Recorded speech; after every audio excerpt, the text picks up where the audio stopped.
તો દેશભરમાં આજથી સીબીએસઈ બોર્ડ દ્વારા ધોરણ 10 અને 12ની પરીક્ષાઓ લેવામાં આવી રહી છે, જેમાં રાજકોટ જિલ્લામાં 8,000થી વધુ વિદ્યાર્થીઓ પરીક્ષા આપી રહ્યા છે. વિદ્યાર્થીઓનું કડક ચેકિંગ કરી એન્ટ્રી અપાઈ હતી. બોર્ડની પરીક્ષા આપવા આવેલા વિદ્યાર્થીઓમાં ખૂબ જ ઉત્સાહ જોવા મળ્યો હતો. તેમજ આ પહેલીવાર સીબીએસઈ બોર્ડ દ્વારા 35 દિવસમાં પરિણામ જાહેર કરવાની જાહેરાત કરાઈ છે.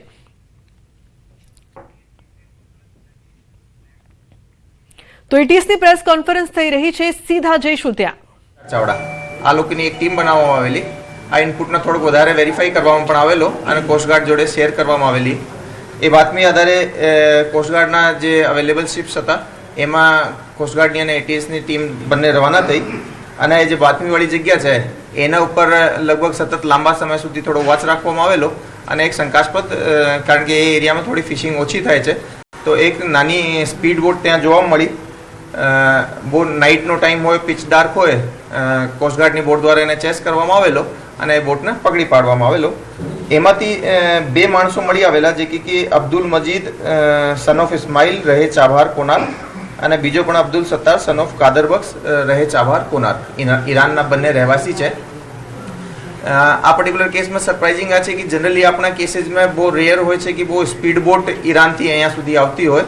જનરલી એક મોટી બોટ આવતી હોય છે, એમાં એ સિમ્પલ ઇન્જન લગાવીને બહુ સ્પીડથી એ લોકો ચાલી શકે. બોટની સાઇઝ ઓછી હોય, નાની હોય છે અને એમાં ઓબીએમ જે ઇન્જન હોય બહાર લાગતો હોય, જેનાથી બહુ તરત જ એ બહુ તેજ સ્પીડ પકડી લે છે.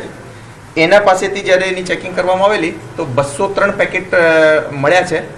203 પેકેટમાં જે કેમિકલ છે એક વ્હાઇટ કલરનો પાવડર જેવું છે, જેને હાલમાં જસ્ટ બોટ અમારી જેટી ઉપર આવી છે, એનો એનાલિસિસ ચાલુ છે. એફએસએલ ત્યાં પહોંચી ગઈ છે.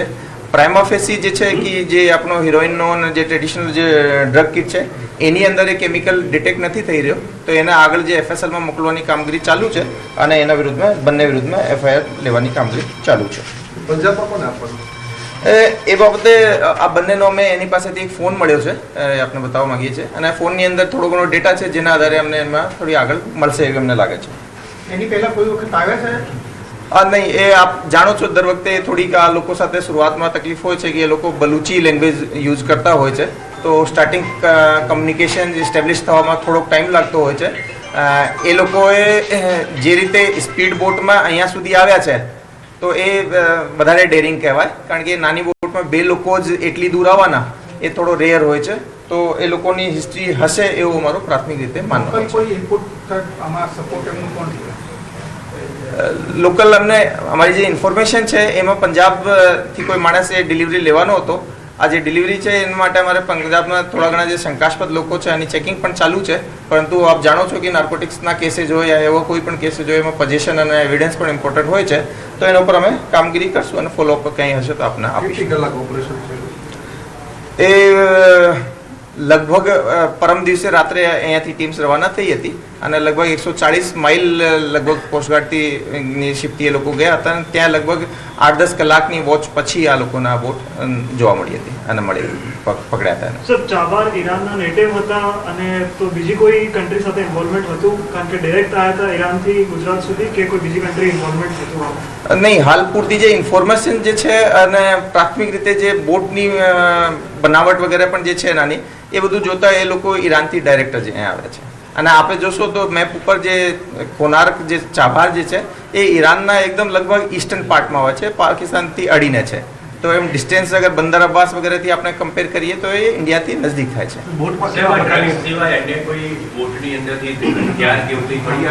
ના, એ જે શંકાસ્પદ કેમિકલ હાલ મળ્યો છે એના સિવાય હું કીધા આપને કે એને જે ખાવા પીવાની વસ્તુઓ થોડી ઘણી અને થોડો આનો એક મોબાઈલ ફોન, આ બેસિક જરૂરિયાતવાળી વસ્તુઓ એમાં પાસેથી અમને મળી આવી છે. શું શું વ્યવસ્થા કરી રહ્યા હતા? કેટલાક દિવસની વ્યવસ્થા હતી એમાં એ લોકો પાસે ખાવા પીવા રહેવા?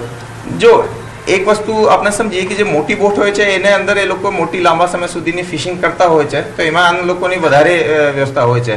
નાની બોટમાં માણસોને બેસવાની, માલ મૂકવાની કેપેસિટી થોડી ઓછી હોય છે. પછી તેલ પણ એ સ્પીડથી ચાલતી હોય તો એના માટે થોડો એક્સ્ટ્રા ડીઝલ પણ રાખવાનો હોય છે અને એ લોકોને બહુ લાંબી જરૂર નહીં પડે. ફરી અગર ચાભાર પર જ જઈએ તો 25-30 માઇલ નોટિકલ માઇલ પર આવરની સ્પીડથી પરત જઈ શકે, પરંતુ એ લગભગ 3-4 દિવસની એટલીસ્ટ એની પાસે ડીઝલ અને એટલી વ્યવસ્થા એની પાસે હતી. આ કેવા પ્રકારની બનાવટ તમે કહો છો એન્જિનની? આની પહેલા ભૂતકાળમાં ક્યારે આવી બનાવટ થઈ હતી? જે આપની પાસે સ્પીડ બોટના જે કેસીસ છે 2 વખતે મારા ખ્યાલ ઉપર મને જેટલો ખ્યાલ છે લાસ્ટ 4-1 વર્ષમાં જોવા મળ્યા છે. એમાં એક વખતે આપણે આજ પોરબંદર ઓફ કોસ્ટથી કેસ કર્યો હતો જેમાં લગભગ 60-61 કિલો આપણે મુદ્દામાલ પકડ્યા હતા અને એમાં 6 લોકો આવ્યા હતા. એ પણ એક સ્પીડ બોટ હતી, પણ એની સાઇઝ થોડીક એનાથી વધારે હતી. એ સિવાય એક વખતે ઓખાની અંદર એક તમિલનાડુનો માણસ છે જેનો કે ઓમાનથી એને આવવાનો હતો અને એનો પાસપોર્ટ ત્યાં એ લોકો લઈ લીધા હતા ઘણા બધા લોકોએ. તો પછી આ ઈરાનથી ઇલીગલ રૂટ મારફતે સી મારફતે આવ્યો હતો. એમાં એક એ રીતની નાનકડી બોટ એ પહેલાં આવેલી છે. એ ત્રીજો કિસ્સો મારા ખ્યાલ ઉપર નાની સ્પીડ બોટથી આટલા દૂર સુધી આવવાનું મળી આવેલ છે.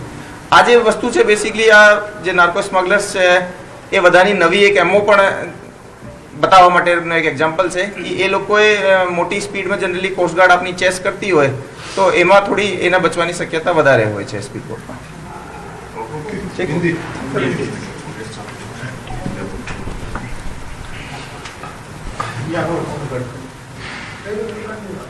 તો એટીએસ અને કોસ્ટગાર્ડનું મોટું ઓપરેશન પંજાબ પહોંચાડવાના હતા ડ્રગ્સ. અરબી સમુદ્રમાંથી ડ્રગ્સનો મોટો જથ્થો છે તે ઝડપાયો છે. મોટી સફળતા હાંસલ થઈ છે. અંદાજે 200 કિલો ડ્રગ્સ હોવાની માહિતી. આરોપીઓની પૂછપરછમાં મોટા ખુલાસા થાય તેવી શક્યતાની વચ્ચે ઈરાનથી 2 શખ્સ જથ્થો લાવતા હતા તેવો ખુલાસો.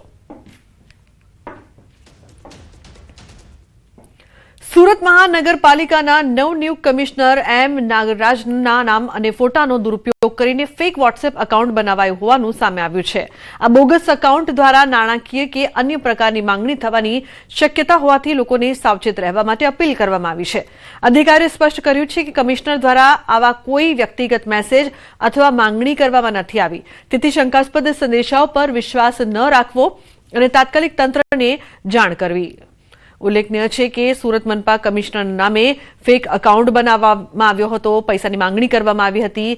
એમ નાગરાજનના નામ અને ફોટાનો દુરુપયોગ પણ કરવામાં આવ્યો હતો. આ સમગ્ર મામલે તપાસ. બોગસ વોટ્સએપમાં જો માંગણી થાય તો સાવધાન રહેવાની પણ અપીલ કરવામાં આવી છે. તો શંકાસ્પદ મેસેજ અંગે તંત્રને જાણ કરવામાં આવી તેવી પણ અપીલ